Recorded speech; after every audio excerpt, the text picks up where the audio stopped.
Hey, so you just got your brand new Minelab Manticore and you're all excited like me.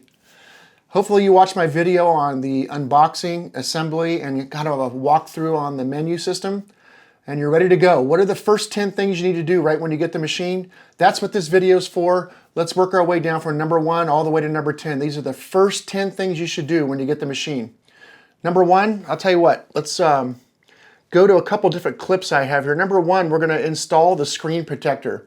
Here's a little clip on installing the screen protector. Hopefully this helps you out a little bit. Okay, to get started here, you're going to want to go ahead and wash your hands and get all the oils off your hands. Next thing you want to do is, when it's shipped to you from Minelab, from the factory, there's going to be a little thin protector on the screen right here. So go ahead and find that, lift it up if you can carefully and take it off. That's the shipping protection that's on there. If you need to try to help get that off, you can use a very soft plastic guitar pick or maybe even a credit card, but you should have no trouble getting that little thing out of there with your fingernails. Next thing you're going to have is a microfiber that's clean. And I just had mine up here on the desk. It was clean when I took it out of the package, but shake it off because, believe it or not, just the few seconds that you've had it out of the package, you could already have dust on it from where you had it setting, or even just from the manufacturer, it could have some dust on it. But shake it off. Try to get all the dust off of it. Find a nice clean section and then wipe the screen here. Do not use alcohol products on these. In the owner's manual, Minelab recommends that you do not use alcohol-based cleaners. Instead, they recommend that you use a mild detergent with soap and water. Well, a mild soap and water.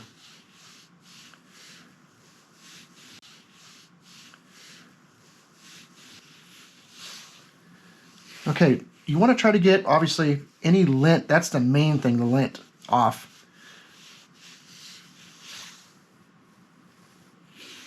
I don't see any lint on there right now, but it doesn't take much for a little tiny piece of lint to sneak on there and make a bubble. Try to get a really good look at it in the light and make sure you don't see any lint. The next thing is, you know, I said that there was only about 3 or 4 of these in the package. I think there's like 5 of these. So if you don't like your first try at this, you can always pop another one out and try again. And even if you had to order more, I'm sure they're very inexpensive. So it's a 2-part system. You pull this piece off first here. It says step 1 is the red. The last step is the green. So to get started, before I even do this, I'm going to show you how I'm going to do this. I'm going to peel the red off. It's going to be sticky over here. We can't touch that once we peel that off. So you'll want to hold it on the edges like this. And you're going to want to come down here and use the bottom to kind of line it up. Get down on this bottom section down here, and then you would start pushing your finger down and working your way up. And we'll do that in a second. I already see a little piece of lint that snuck on while I was showing you that. There we go. If you don't take the time to get every little piece of lint off here, you're going to be starting over again. Okay, I think we're good to go. Let's take the red piece off first. I'm going to hold the green one just to get the red one off, so I have something to hold it with. And then we're going to flip it over carefully. And like I said, we're going to try and line it up down there on that bottom crack, that bottom recessed area.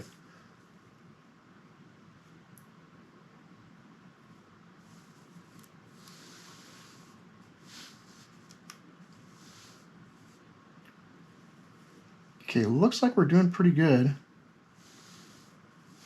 want to make sure I'm good from left to right.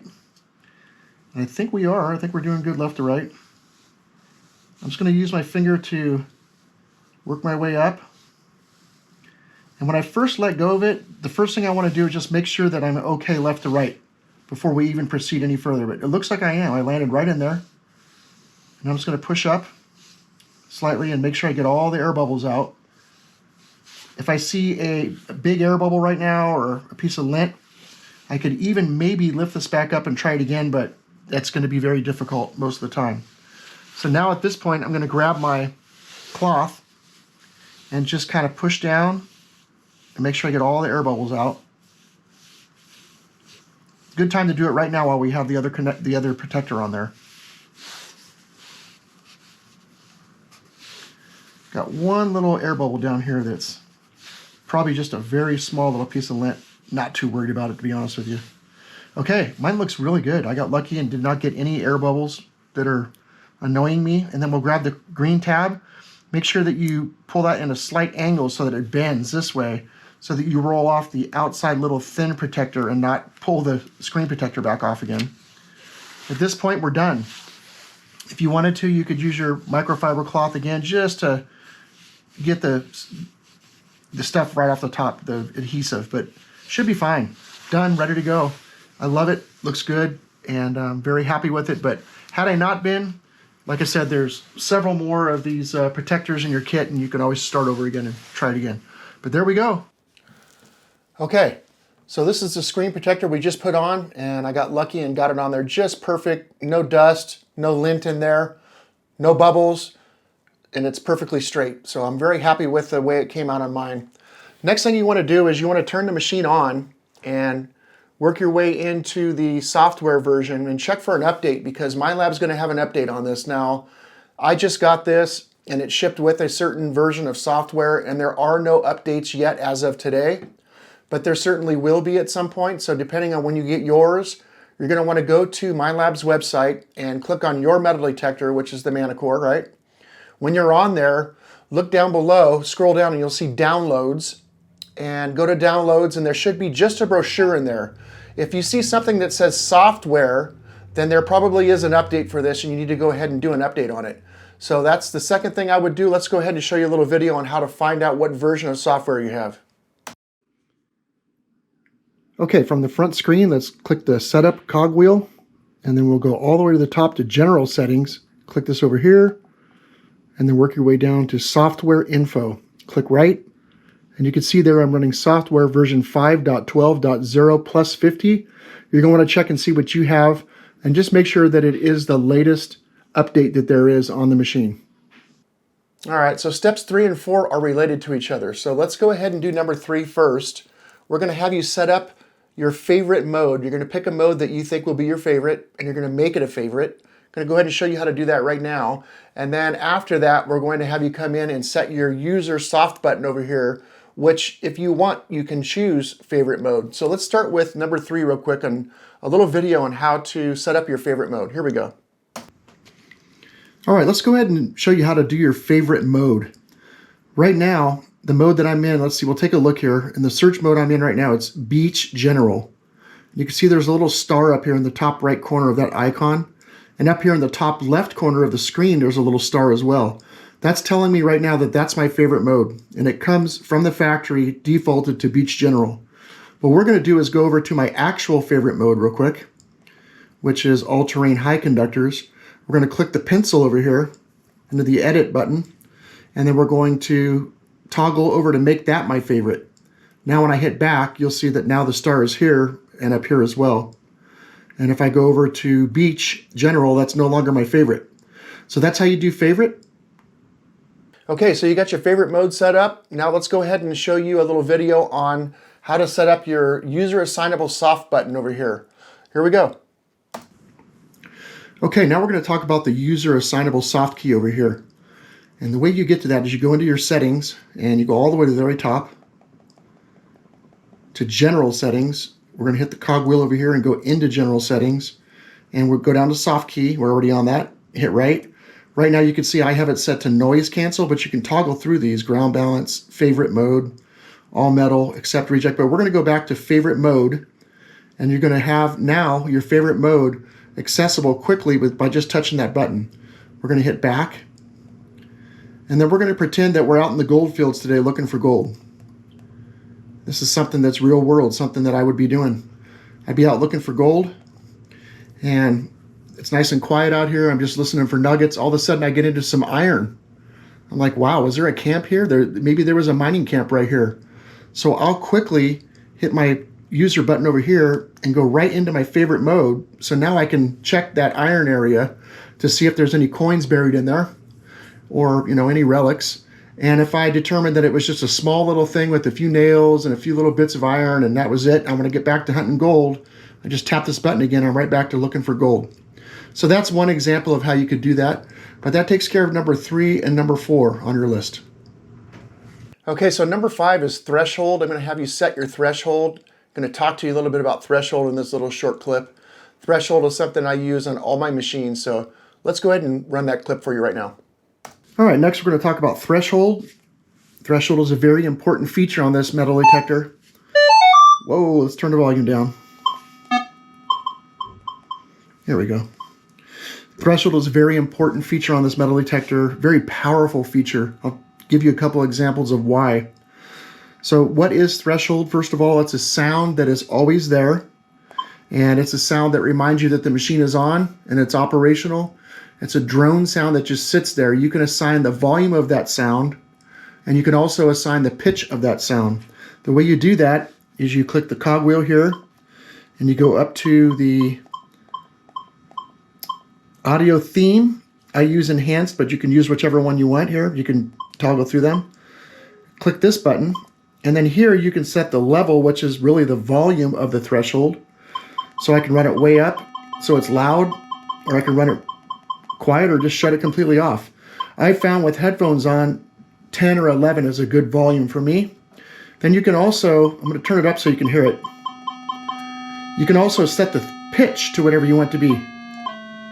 So that's the sound that's always going to be in your ears. And there's all kinds of different sounds. You don't want to set it too high because it'll start to sound like targets. Some targets could come in at that same tone.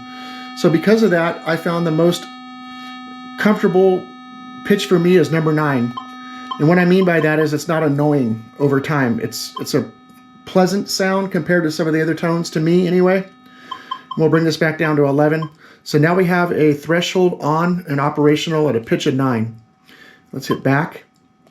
Okay, so why is threshold important to use? So if you had a coin sitting right here on the edge of detection and you're swinging over it, swinging over the ground, and you're just right on the edge of that coin, this machine will break threshold if it gets close to a target. And when you hear the sound stop, but it didn't make a beep, one of two things is happening. One, you're really close to something, but you didn't quite get over it. And then the other possibility is that the detector is detecting something that's being discriminated out down in this gray bar. So if you swung over a nail that was in this gray bar somewhere up here, the machine would not make a sound to you to tell you that it went over a nail unless you had it set that way. But it's going to discriminate that out, so it will not make a tone for you because it's been discriminated out of the circuit. However, the threshold will break. So as you discriminate over a nail, you'll hear the threshold go away. So if you were to take this into a bed of nails and there was no coins or no targets in there that would drop into this white section down here, it was all nails. All you would hear is just breaks in threshold, just the threshold would just keep going away and coming back and going away and coming back, and would let you know that you're in a big old bed of nails or something that's being discriminated out. So threshold is important for a couple of reasons. One, you could be close to a target, and then if you hear the threshold break, you can kind of just go a little bit outside where you were and see if you can catch what it was that broke your threshold. So there's the two features that make me want to always use threshold. I always use it as a tool, a very powerful tool to give me an edge. So that takes care of that. Let's go ahead and move on to the next thing. Okay, so number 6 here, we're going to have you select which audio mode you want to be in. There's a lot of options for this, and you're going to set it up the way that you like it. So let's go ahead and run a little clip on that real quick. All right, let's talk about audio and the choices that you have in there. We're going to click on the settings and go down to audio theme. You have normal, enhanced, depth, and then prospecting. Let's start with prospecting. In prospecting, it's a little bit different than these other 3 modes in that you have a threshold in here that's different. And this threshold, according to the owner's manual, is called a true threshold. And what that means is if you go into the setup part of this, first of all, let's get this out of the way. Ferrous tone on and off. So that just means that you'll hear iron while you're listening for gold. Do you want to hear iron? Yes. If not, then leave it off. So when you get to the threshold level and threshold pitch in here, the machine is, the audio for that mode is completely different regardless of this part right here. Completely different than the other modes. And it sounds to me like, almost like they're trying to mimic the way that a pulse induction machine works. If you've ever heard or owned a Minelab PI machine, like the 3000, the GPX 3500, the 4000, 4500, 4800, 5000, and even the GPX 6000 or GPZ 7000, STC 2300, all those machines are giving you just a kind of a constant cry as you're swinging them. So it's something like a woo, and when you go over gold, it goes woo, woo, woo, over the gold. And that's kind of how the prospecting mode works on this machine. So having said that, they recommend that you do run your threshold, this incredible new true threshold, they call it. They want you to run it so that you can hear it and it's there, but they don't want it too quiet so that you can't hear it. You do want to run it, because if you don't run threshold, you might miss subtle or quiet targets because they won't bloom as much. So if you do run your threshold up where you can kind of hear it and it's there and it's not too loud, they think that you'll be more likely to hear quiet and deep gold nugget signals. So again, you don't want that too loud. So the level, you're gonna have to mess with that a little bit with your headphones on and find the perfect level so that it's there but not too loud. And then down here for your pitch, you're gonna wanna bring a small gold nugget if you can. If you can't find that, just find like a lead 22 bullet or something you have that's lead and small, and then throw it down and listen to it. And especially if you have a gold nugget, you can listen to a small gold nugget.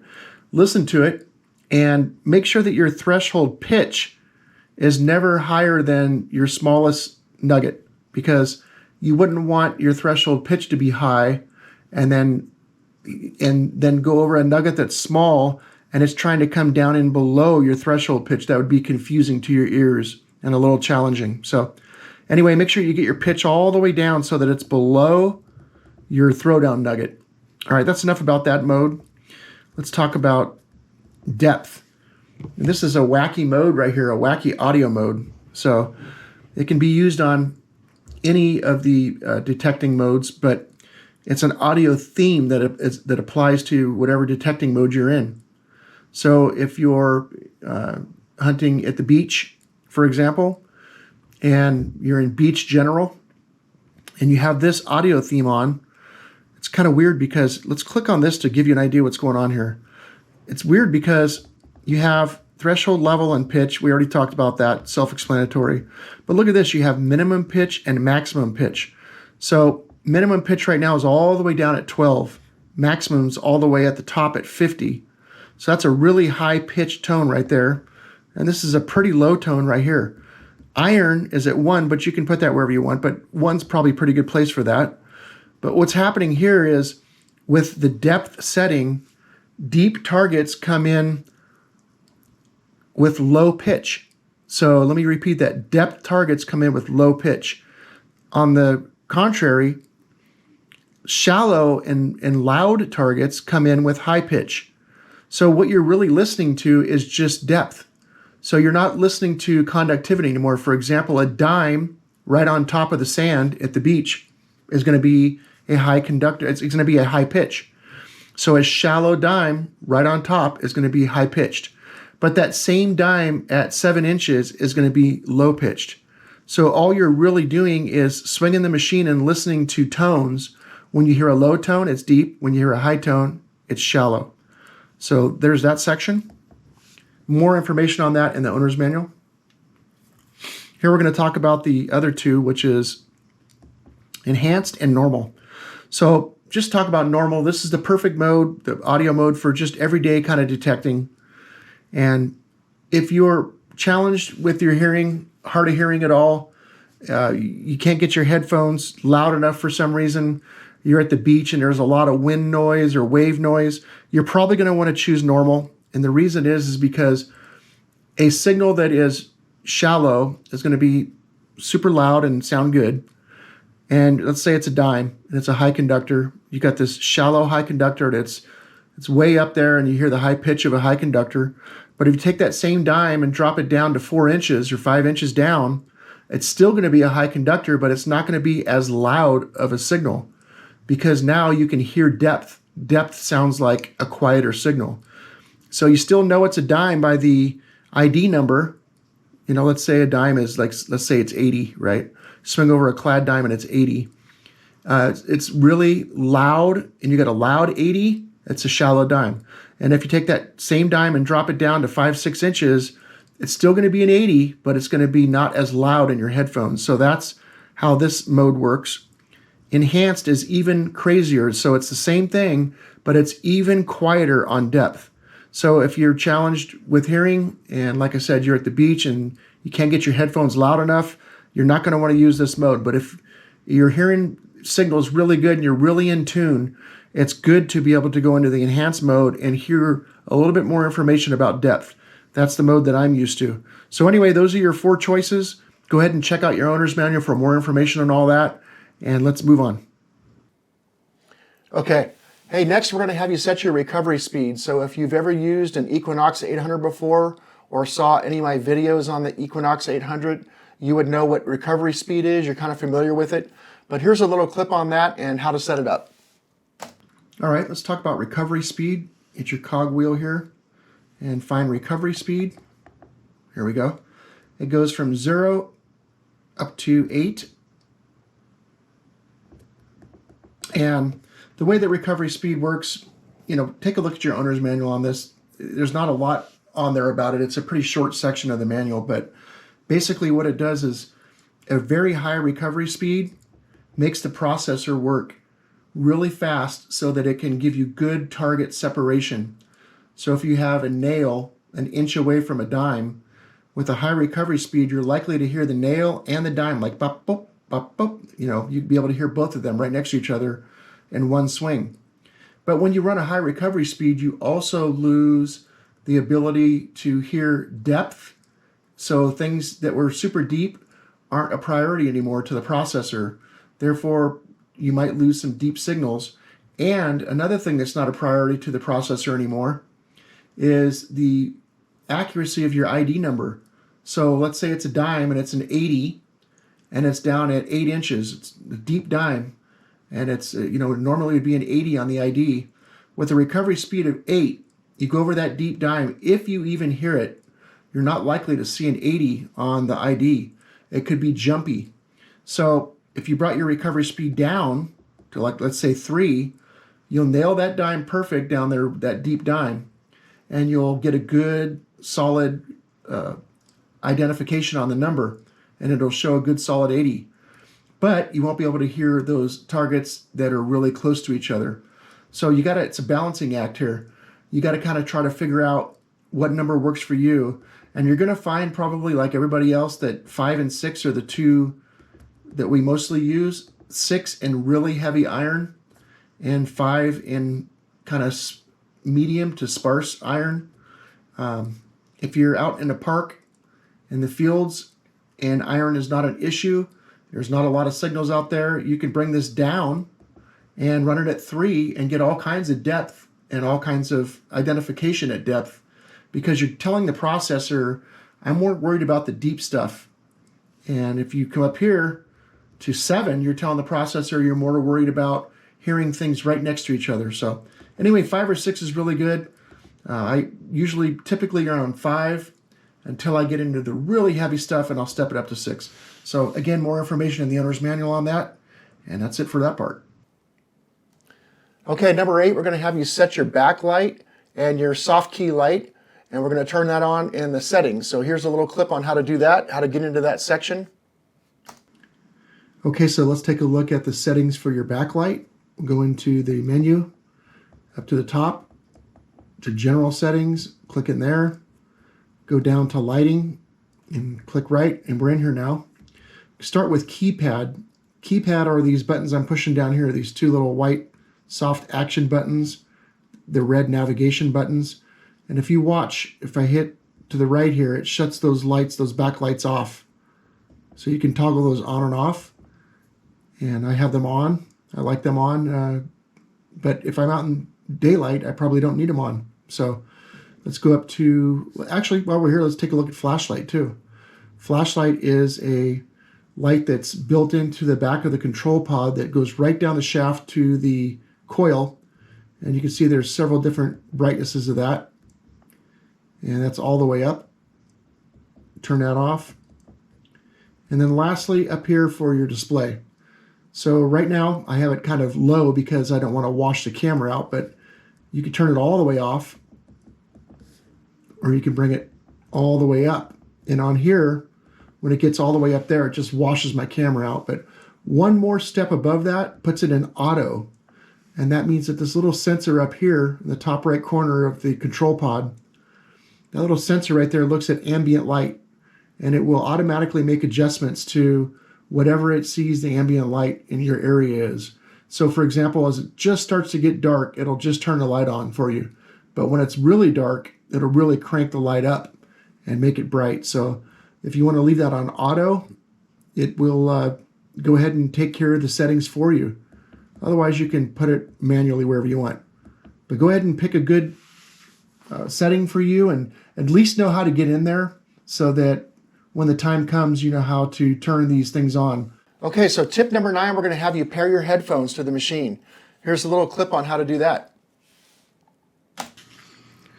Okay, so you have the machine powered on and the headphones are off. What we're going to do first is hold down this key up here.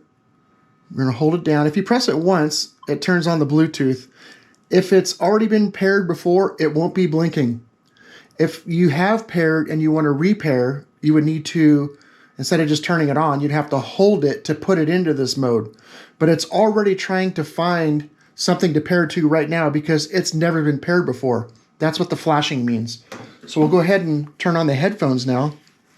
When you turn on the headphones, there's a series of beeps that you can hear here.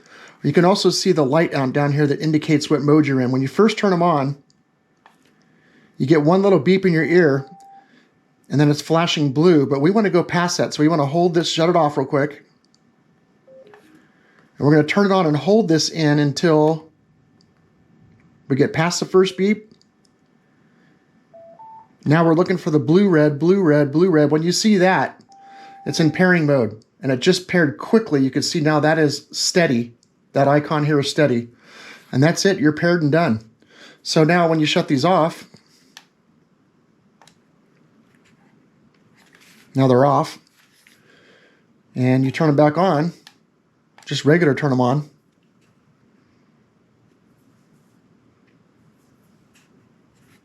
They pair that quick. So anyway, that's all there is to it. You could shut the headphones off right here. Let's say, like for me, when I'm making videos, I don't want you to not hear the audio. So instead of going into the settings or whatever, I just immediately shut my headphones off by hitting this, and then you'll hear the machine in the audio from my video. When I'm done, I put my headphones back on and continue detecting. So anyway, that's real quick and easy to pair your headphones. All right, you got your headphones all paired up, and they sure do sound good, and they're very comfortable too. All right, number 10, this is the last step here, but it's the most important step. This is one you don't want to skip. You want to go on to this website right here, and you want to type in register.minelab.com and fill out this form and start your 3-year warranty on this thing. And like I said, you have to make sure you get that done just for peace of mind. It's a fantastic warranty, but it's not there if you don't start it. So that's it for now. I'll tell you what, I have a lot of videos coming out, some more great content on the Manticore and the Equinox 900. I hope that you'll stay tuned, check those videos out, check this video out, and we'll catch up with you soon. Take care.